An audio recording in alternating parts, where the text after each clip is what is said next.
Welcome back to 360 Sports. I'm Sophia Koch, and I'm here with Vivianna, Sophia, and Jacob. So let's start off with our headlines. Yesterday's game left us with 5 undefeated teams in the NFL. The Vikings, the Chiefs, Steelers, the Seahawks, and the Bills, who will play tonight. What are your thoughts on these undefeated teams? Yep.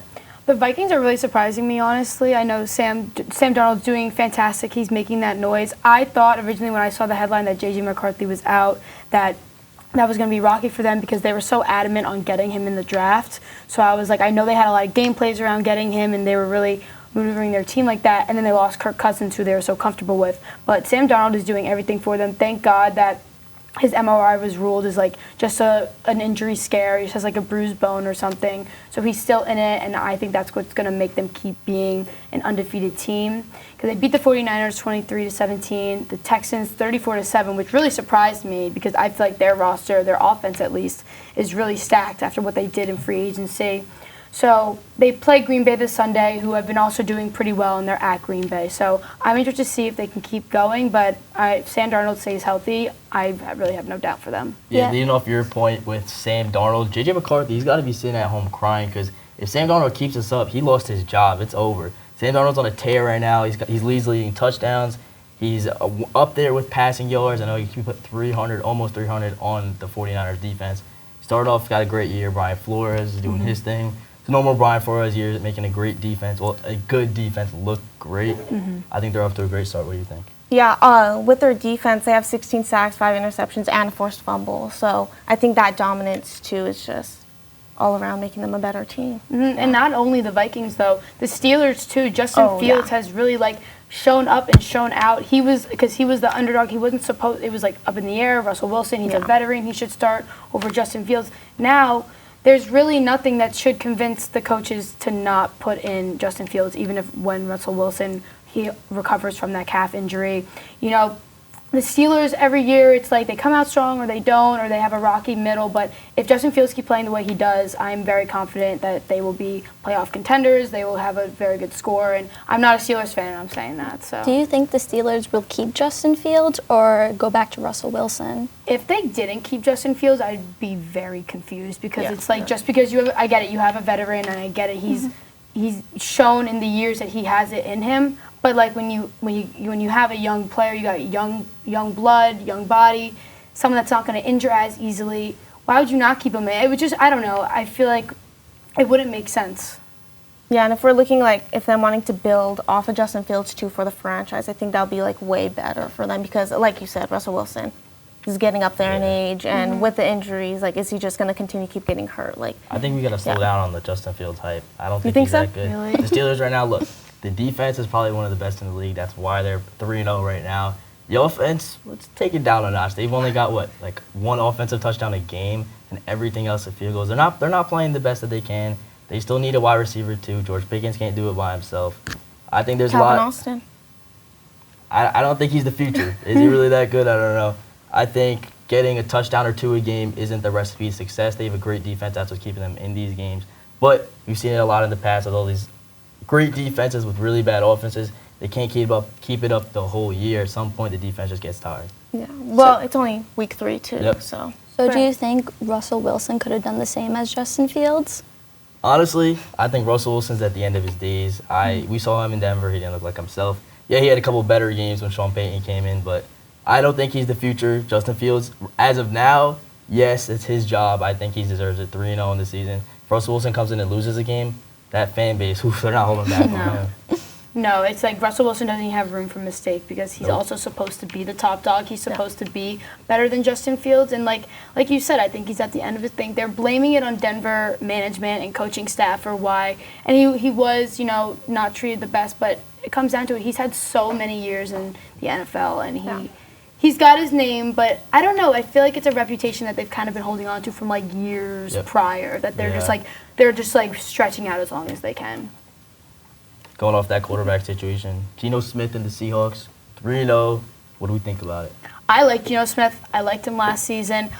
Me and my stepdad always root for him, and I'm not a Seahawks fan, but when he's playing, I don't know. I think he's got a lot of good potential. I think he's experienced. I don't think I don't think he does anything wrong, but he doesn't do anything mind-blowing sometimes, like those quarterbacks that are always in the media. But he's a game manager. Yeah, that's exactly it. He does his job.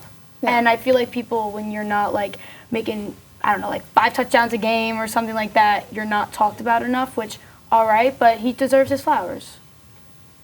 What are your guys' thoughts about the Bills with their winning streak?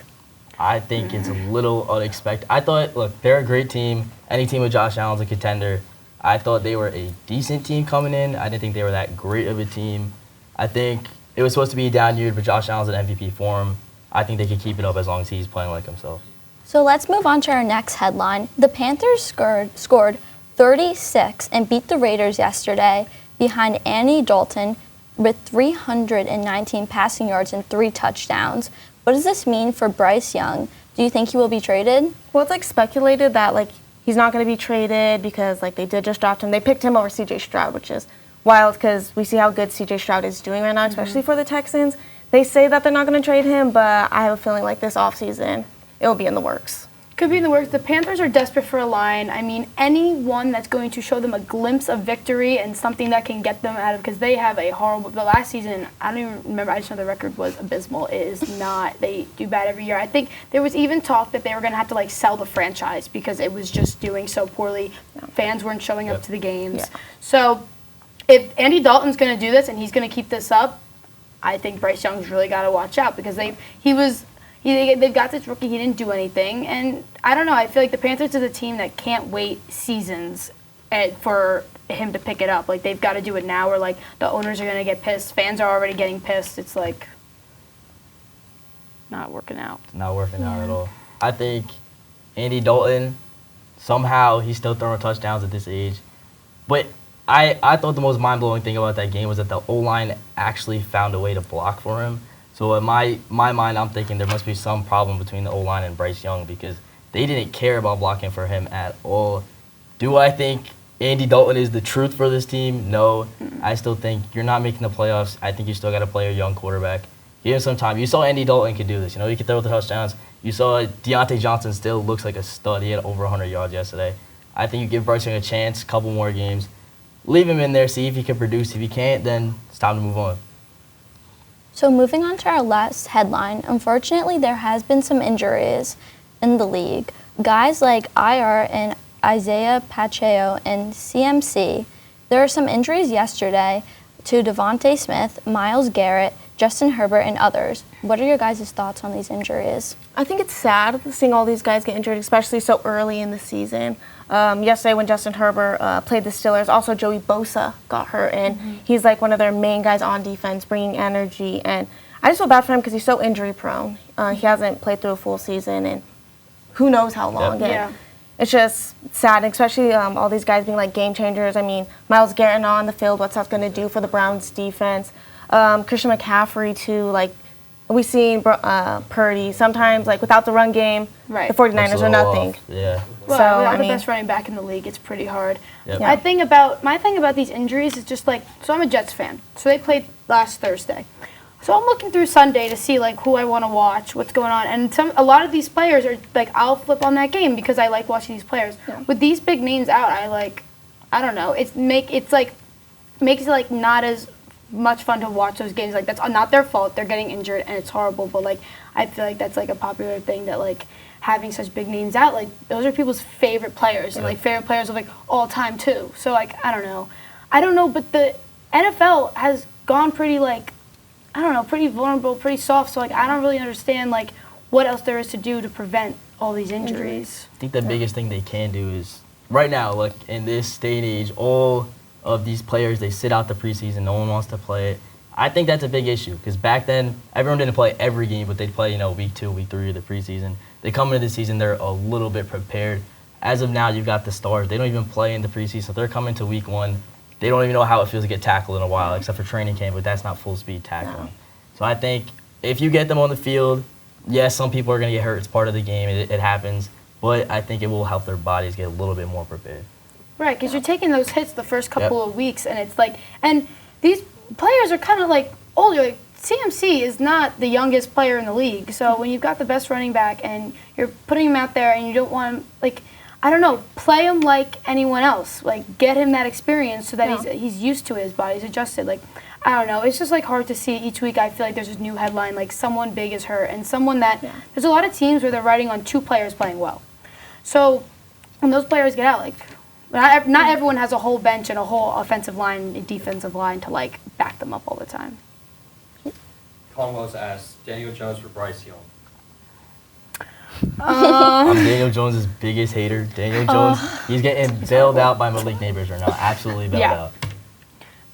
I'd say I'd put in at least Bryce Young. Bryce Young's got like, that youth in him to give him an excuse. Daniel Jones just like he's horrible. He's horrible. He's horrible. Anyone I don't guy. understand how you defend him. They gave him way too much money this year. Oh yeah. Oh yeah, for sure. Poor Getting Giants top fan. quarterback money to be this bad is insane. Embarrassing. Okay, so we're going to move on to our next segment, Start, Bench, Cut. We're going to show you guys 3 different players on the board, and you're going to pick one to start, one to bench, and one to cut. So we're starting off with Jared Goff, Geno Smith, and Sam Darnold. I would start Sam Darnold. Yeah, I'm starting Sam Darnold. I'm starting Sam We gotta Darnold. say. He's healthy. He's good. He's only got that little bum bruise. He's gonna fight through. I know the Vikings are riding on him. Start him. I would go. I don't know. I'd go bench Geno. No, I'm going Jared Goff here. I started Jared Goff. Yeah, when you look at Geno Smith and Jared Goff, they're both. I'm not gonna say either one's a game changer. I say they're both game managers. But I would rather have Jared Goff than the 35-year-old Geno Smith. That's true. Jared Goff's got that experience too. Also, like, I don't know. I feel more reliable. So yeah. I do still want to put out there that the Seahawks, they have probably talent-wise a top 5 offense in the league. If you put Jared Goff on the Geno Smith Seahawks offense, I think they're a way better team. So that's why I think he should get the bench. That's true. So you think that Geno Smith isn't making its offense like to what it could be? No, I think they could be a better team. Okay. No. That makes sense. So we're going to move on to our next. We have Alvin Kamara, Jonathan Taylor, and Benjamin Robinson. Yeah, I'm starting Alvin Kamara. What about you guys? I don't know. I don't know. I was in between benching him, or what do you think? Honestly, I'm leaning towards starting Bijan. Alvin Kamara, yeah, he's got the touchdowns right now, but I do think Bijan's a better player. He's got the speed on his side. He's got the better O-line and all that. I think he will have a better season. I think Bijan's just a better player than Alvin Kamara in this day and age. Okay. But I do think that both of them are better than Jonathan Taylor. So he should be cut. Yeah, I think Jonathan Taylor's getting cut. He's a great running back, but Yeah. Well, like when you're up against, I agree with you. Bijan start, Alvin Kamara bench, and then Jonathan Taylor cut. But if we are talking the rest of the season, do we really think Alvin Kamara is going to keep this up? Like Jonathan Taylor, he's got a great O-line. We know he can keep this up. The Saints, no one expected this. Do you really think Kamara is going to keep this up the rest of the year? I don't know. I mean, it really also all depends on like, with being the running back, you really depend also on your O-line. So you've got to look at like how they're going to do it. They're going to keep up their end, because if you got a horrible O-line, it doesn't matter how. It really almost doesn't matter how good of a running back you are. It's going to make it the job 10 times as difficult. So that's a team effort, I think. Yeah. I think he'll keep it up. I mean, we've seen the so? Saints been playing like these last 3 weeks. I think they'll be able to. Yeah, I think they'll be the able Saints to. are doing good. Yeah. So we're going to move on to our next. We have Malik Neighbors, Marvin Harrison Jr., and Rashik Rice. Well, right now, because of Marvin Harrison, he's got that fantastic game.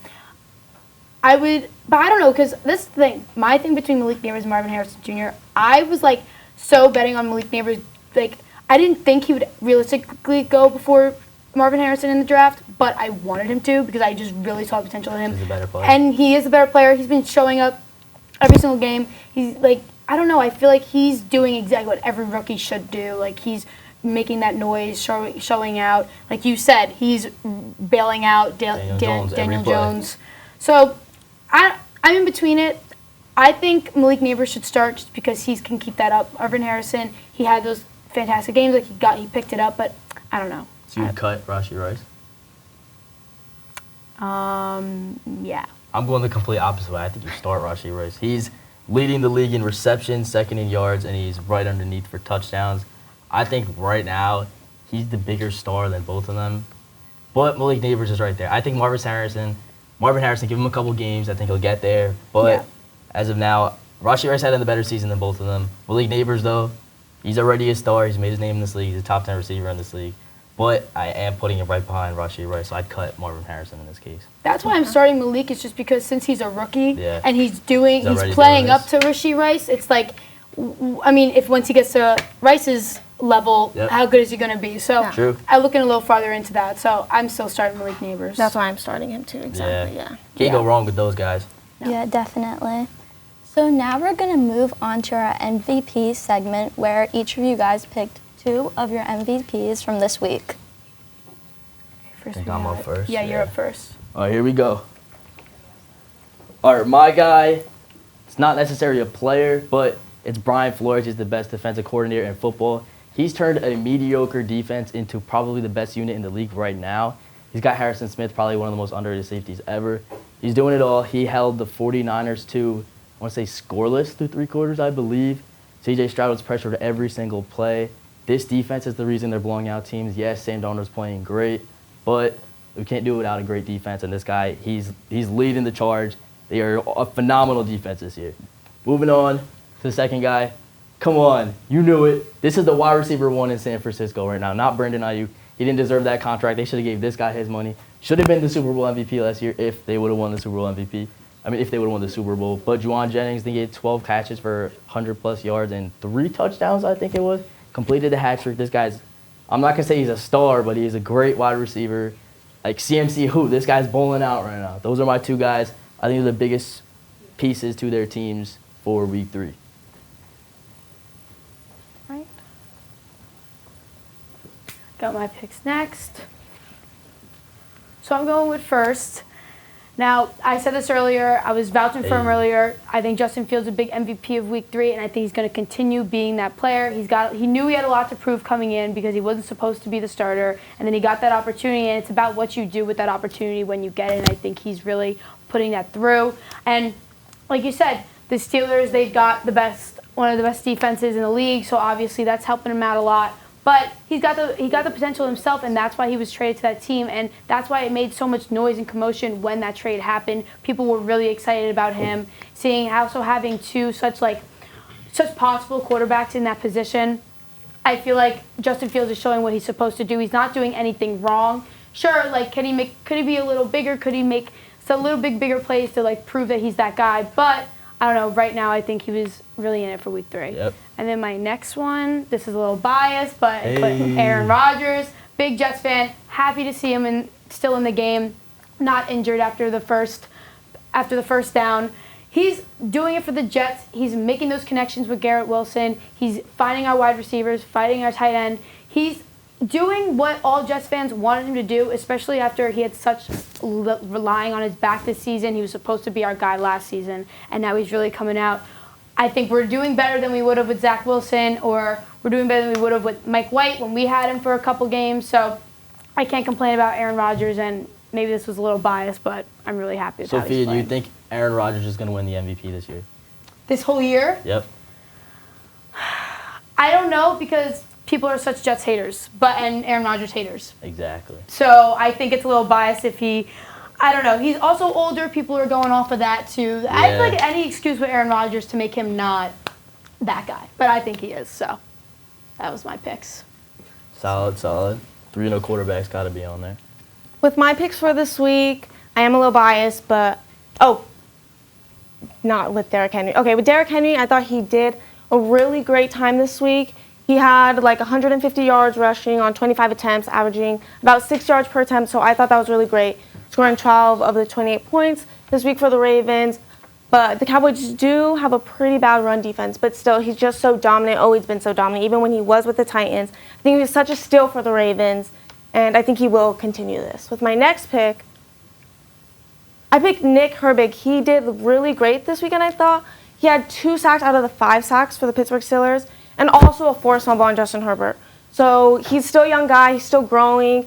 Part of the line, I mean, we got T.J. Watt there. We got Cameron Hayward, Alec Highsmith. All them together are really dominant for the Steelers defense and the line. And they're stopping the run and the pass game altogether. So I think they're just going to continue to kill it. Yep. Okay, so for my picks, I would have to start off with Sam Darnold leading the Vikings to go 3-0, surprisingly after a poor performance with other teams in the past. He is now leading the lead in passing touchdowns so far, surprisingly. So for my next pick, obviously being a Giants fan, I had to go with Malik Neighbors. He's actually the youngest to have a multiple touchdown game in NFL history. So these are my picks. Yeah. Malik Neighbors killing it, man. Yeah, I'm good with both those. Those are really good Absolutely. picks for the MVP. I actually wanted Sam Darnold, but I knew by the time I put it in that it was going to be taken, so I didn't even try. And then Malik Neighbors, yeah, that too. That was a really good pick there. Yeah. Sam Darnold's the truth. So there are two games tonight, and before we give some score predictions on those, I want you guys to tell us if the two players shown on the board would go over and under their fantasy point prediction. Who do we got first? Joe Burrow. 19.2 points. I feel that's a little high. He is playing Washington, but they are a pretty solid squad. I'm gonna say give him the under. Nobody's performing this year in fantasy, especially the top guys. Give me the under. I'd give the under too, especially with the way that the entire Bengals team has been playing, and Exactly. I honestly like what Washington's doing so far, considering like their past as a team. That they got Jaden Daniels.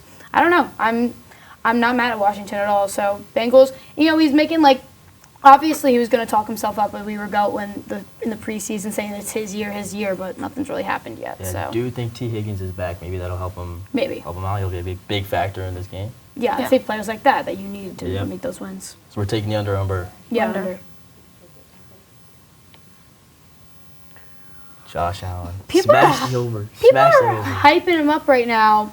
He does this every season, I think. Yep. He's always best quarterback. He's doing it, and then I've never seen him in a championship game. No, never. So I think 21 points in fantasy for Josh Allen. I think that's low. I think if this bar was at 25, would have been a harder pick.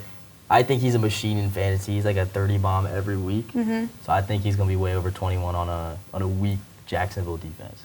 I'll go on the over right now because of how he's playing and the hype he has right now. But if you asked me this a couple more weeks in the season, I would say no. Yeah, I'm going over too. I feel like during regular season, great quarterback, but under pressure and during the playoffs, he just fumbles. So yeah, but for now, I say over. Yep. Finally, we have the Bills versus the Jaguars and the Commanders versus the Bengals. Give us some quick score predictions on how you guys will think this game will go. Commanders beat Bengals. Wow. You don't think so? I don't know. Jaden Daniels in his first primetime game is going to go in and beat the Bengals. That's tough. The Bengals have not been doing it for me, so. I think they're a good team. They kept up with the Chiefs last week. Probably should have won that game if it wasn't for that PI. Mm-hmm. But I think the Bengals are the way better team here. Yeah, I'm going Bengals. Yeah, too. I trust them more. Yeah. Going Commanders. I hope I prove you all wrong. Oh, yeah?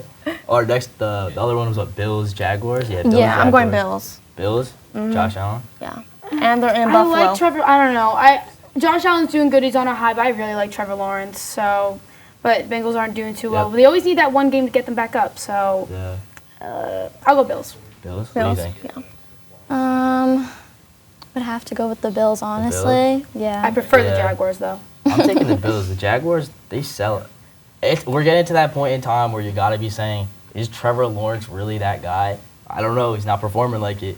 He's got a pretty good squad around him. I still don't think he's as good as any of us thought he was coming into the league. We thought he was a generational quarterback coming in.